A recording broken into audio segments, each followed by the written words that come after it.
Hi everyone.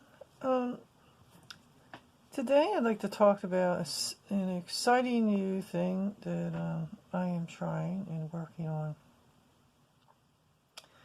And that is using shadows. So in traditional painting we're used to seeing how to use shadow to define objects, to bring volume. But what if we use shadow as the subject itself? So this is an exercise you can do, and it's a way to start a painting, come up with some new ideas. And what we're doing is we're taking shadows and using them as shapes and combining them. So it's a couple ways you can do this. What you want is clearly defined shadows that you get in sunlight, or if you have a spotlight, like a lamp that casts a sharp shadow like this, you can use that and use your hand and create shadows on a page and trace them. So this time of year, we think a lot about shadows because in the fall, shadows get longer and they seem to become more dominant. I think one reason is that even though we're closer to the sun, we're at an angle to the sun, so the shadows seem to be even stronger and sharper. So when you have a direct light source, you have these sharp shadows. When the light source is more diffuse, like today, if I tried to have my own shadow here, see how diffuse that is because my light source is not focused, it's not direct.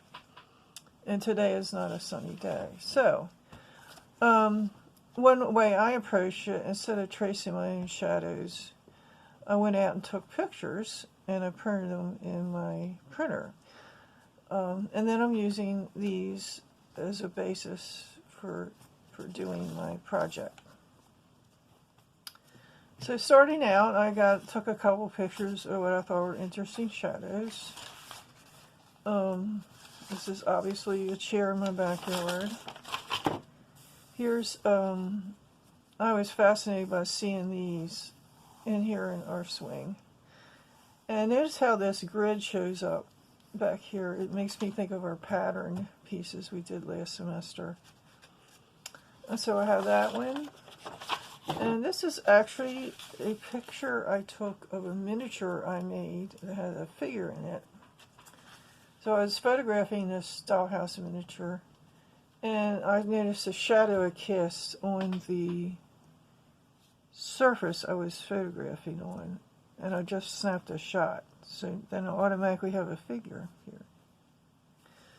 So what do we do with these? Well, one way is to take some tracing paper, and what I did was I first traced out, I started out with this, so I just went ahead and traced over this shape. You can see it under here.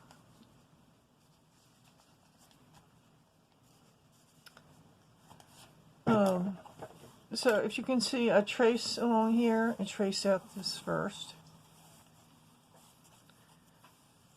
As you can see where I didn't trace every single thing in there, just the interesting parts. Then I went to my next piece. So I'm intrigued by this figure with a shadow in it. So what I did was I laid this over, and I thought, oh, which way was this going to look interesting? And it's better to show this on paper. Is this figure going to look interesting going this way? In here? What do I want to do? I'm not thinking about it ahead of time, I'm just working. So I liked it this way. I just like that effect. So I got that much done. So you can see it's kind of starting to make something interesting. So I went through the, what I picked out as the most interesting part of this is where this is clustered, and these are branches, shadows of the branches from the trees. So I just traced over parts of that in different places. So I think I have a good start on something that could be an intriguing image. And then I have to decide what to do from here. I've already just sketched in a pattern here. So to get this image onto your paper, this is a trick. You could use carbon paper, but carbon paper can be messy if you use real carbon paper. And I just take the back of a pencil, turn my sheet over, just do this. So you want to get enough carbon over these lines that you can end up making a tracing. Sometimes I use a soft pencil. So I'm not going to do the whole thing just sitting here. I'm just going to show you what happens when you lay that down. Now I could make a sharper pencil to trace these in, but if I go over these lines, again, it gets transferred very lightly, but it can get transferred, which I then can reinforce here if I want. But the heavier I go with this, the lead from the pencil, the more clear that transferred image is going to be. Another way to do it is do each one separate, transfer the image, and then see how it looks that way. So you could do a separate tracing for each. There we go. See how it come out a little better. So I'm going to transfer this already. So already I think there are ways I can use this. I could do my layering with different colors. So I could make this figure and then layer so you can see through part of it and see what colors combine. I could pick out certain areas and have separate colors, just paint them in separately, like across here. I had different colors there. And then I could do some patterning in here with our patterning methods. So I could play with colors, patterns, and I have a variety of shapes that suggest different things. So this is something I would start and then look at and develop as I go. So that's using shadows as your subject.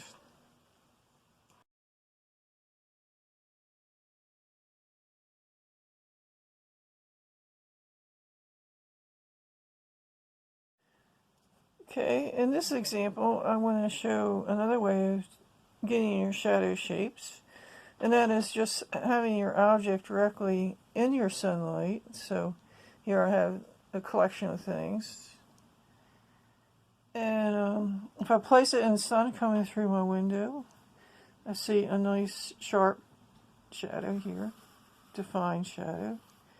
So I can just trace around that. Don't need my tracing paper because I'm just doing it directly on my paper. Now, if you had somebody helping you, you could shadow your own hands and do a shadow that way.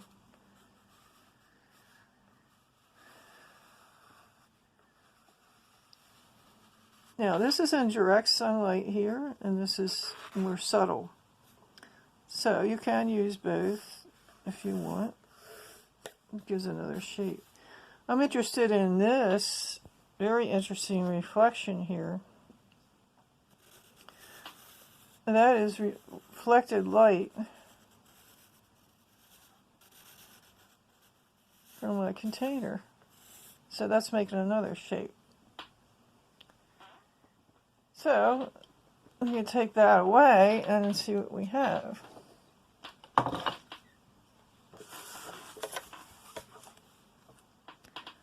So can we add to this? Sure we can. You can take a different object with different shapes. It'd be more difficult to do your hand because it's difficult to do my hand and still hold the camera, but you could do your hand and see what kind of shadow that makes. It's hard to show here, but and get that on their page, and then work from there. It could be turned into anything. This could look like a head with a figure here. You could do a face. You could turn into some kind of landscape. It's up to you, but it's just another way to start